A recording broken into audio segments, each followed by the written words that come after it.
মাযহাবি, লামাযহাবি, আহলে হাদিস, সালাফি এই পরিভাষাগুলোর ব্যাখ্যা কি?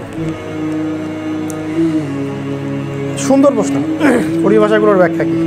এখন কি ব্যাখ্যা শুনবেন? প্রকৃত ব্যাখ্যা শুনবেন না কথিত ব্যাখ্যা শুনবেন? একটা একটা করে বলি। আহলুল হাদিস একটা সম্মানের শব্দ। কিসের শব্দ ভাই? আহলুল হাদিস মানে হলো হাদিসের বিশেষজ্ঞ। হাদিসের বিশেষজ্ঞ দুটো অর্থ নেওয়া যায়। এক, আহলুল হাদিস মানে হাদিসের পণ্ডিত, বিশেষজ্ঞ, হাদিসের উপর দক্ষ। আরেকটা অর্থ নেওয়া যায় হাদিসের অনুসারী। হাদিসের অনুসারী, এই দুটো অর্থই আছে এই বইগুলোতে। আপনি যতগুলো বই ঘাটেন এগুলোই পাবেন। এখন হাদিসের পণ্ডিত বিশেষজ্ঞ কারা ছিলেন? ইমাম বুখারী, তিনি আহলুল হাদিস। ইমাম মুসলিম আহলুল হাদিস। ইমাম তিরমিজি, নাসাই, ইমাম আবু দাউদ, ইবনে মাজাহ, দারাকুতনি, তারা কি আহলুল হাদিস কিনা? আচ্ছা, এখন আমি বা আপনি যদি হাদিস পড়তেও না জানি, আমরা কি এই সেন্সে আহলে হাদিস হতে পারবো কিনা? নাই এই সেন্সে। কোন সেন্সে? হাদিসের বিশেষজ্ঞর কথা বলছি, হাদিসের অনুসারীর দিকে পরে আসছি। দুটো কথা বললাম, এক হলো হাদিসের বিশেষজ্ঞ, হাদিসের পণ্ডিত, একটা হলো হাদিসের অনুসারী। বিশেষজ্ঞ নিয়ে কথাটা শেষ করি আগে।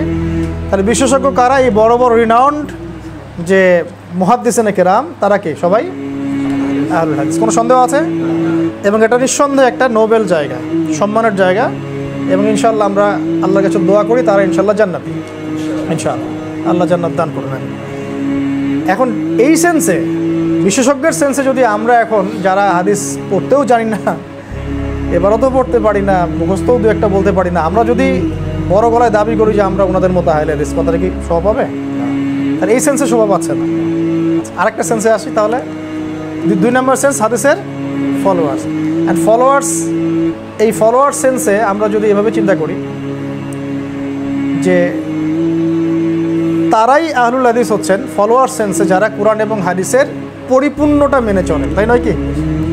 কোরআন এবং হাদিসের পরিপূর্ণ বিষয়টা মেনে চললে আমরা তাকে অনুসরণের সেন্সে আহলে হাদিস বলতে পারি। এখন যদি কেউ কোরআন সুন্নাহর পরিপূর্ণতা না মেনে চলে, আংশিক মেনে চলে, তাহলে একজন বরেণ্য আহলে হাদিস আলেমেরই রেফারেন্স কোট করছি আমি।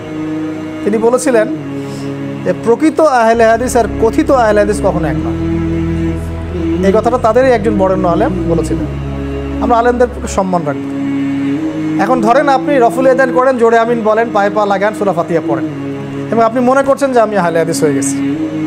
কিন্তু এদিকে আপনার অর্থনীতি সুদভিত্তিক, আপনার রাজনীতি গণতান্ত্রিক, আপনি সেকুলারদের সাথে আদাত করে আছেন, আপনি তাগুদের সাথে আদাত করে চলছেন, আপনি ইসলামের কিছু বিষয়কে নিজের মন গড়া উসুলে আপনি বানিয়ে নিয়ে মানুষকে ডিভাইডেড করছেন, তাহলে কি আপনি এই সেন্সে আহলে হাদিস হবেন কিনা? তাহলে আমরা বলতে পারি যে কোরআন এবং সুন্নাহর পরিপূর্ণ অনুসরণ করলে, অনুসরণের সেন্সে আমরা বলতে পারি সে ব্যক্তি আহলুল হাদিস। এটা মানতে কোনো সমস্যা আছে? এই সেন্সে প্রত্যেক ইমামই আহলে হাদিস ছিলেন। এই সেন্সে প্রত্যেক ইমাম, প্রত্যেক তাবেঈ, প্রত্যেক তাবে তাবেঈন, প্রত্যেক মুহাদ্দিসিন কেরাম সবাই কি ছিলেন? আর এই যুগেও যারা কোরআন এবং সুন্নাহর পরিপূর্ণতা মেনে চলবে, নিঃসন্দেহে তারা কি হবে? অনুসরণের সেন্সে আহলুল হাদিস হবে। আর যদি আমরা কিছু অংশ মানি, কিছু অংশ মানি না, হ্যাঁ, আমরা মনে করি এটা শুধু ইবাদতের ব্যাপার, অর্থনীতির কোনো ব্যাপার না, আমরা মনে করি যে এখন খালি দাওয়াতই চলবে, জিহাদ শব্দ বলাই যাবে না, তাহলে বললেই খারিজ হয়ে যাবে। তো পরিপূর্ণ বিষয়টার উপর যদি আপনি ঈমান রাখেন, আমল করেন, এই সেন্সে বলতে কোনো সমস্যা নেই। তবে আমাদের মৌলিক পরিচয় একটা। আমাদের মৌলিক পরিচয় কি? মৌলিক পরিচয় আমরা মুসলিম। এরপরে আপনি আপনার বৈশিষ্ট্যগত পরিচয় আনতে পারেন।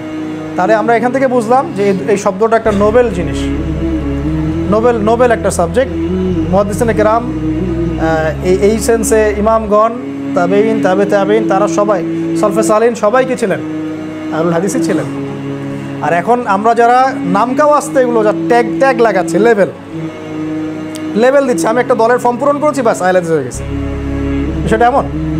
আমি একটা আহলে হাদিস সংগঠনে যোগ দিয়েছি, নাম লিখেছি, ব্যাস আহলে হাদিস হয়ে গেছে নাকি? রফুল এদান আগে নামাজ পড়তাম এখানে, এখন পড়তেছি এখানে, বাস আমি আহলে হাদিস হয়ে গেছি।